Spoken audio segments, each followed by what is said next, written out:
जज साहब, बच्चों की फीस है, घर का खर्चा है, हमारा खर्चा है। माय लॉर्ड, हम तो दोनों कमाते हैं, फिर भी कम पड़ जाता है हमें। जज साहब, मेरी बेटी कॉलेज में है। हर साल उसकी फीस भरनी होती है 1 लाख रुपए। अब उसके बाद इतना नहीं बचता कि हम इनको कुछ दे पाए। रतनलाल जी, आपको कुछ कहना है?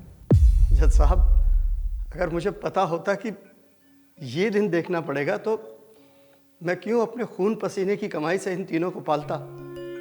जज साहब, आज जो ये खर्चे सबके सामने गिना रहे हैं, उन्हीं खर्चों में मैंने अपनी इन 3 औलादों को पाला था, पढ़ाया लिखाया था, लायक बनाया था कि कल को कोई मुझे ताना ना मार दे कि मैंने इनके लिए किया है।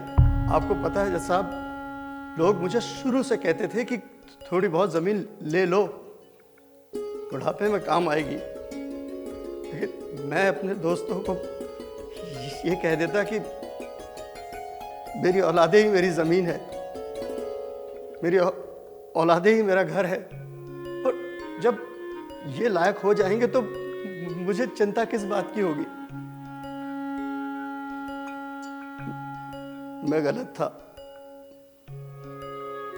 इनके सर की छत तो मैं बन गया, लेकिन जब मुझे ढकने की बात आई तो इन्होंने पल्ला झाड़ लिया।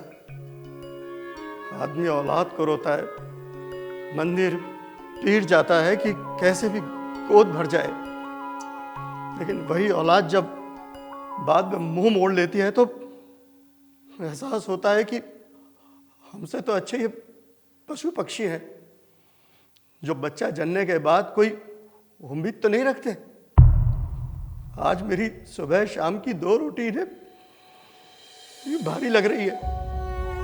जज साहब, इन्हें पूछिए कि क्या ये कभी बूढ़े नहीं होंगे? क्या कभी इन पे ये वक्त नहीं आएगा?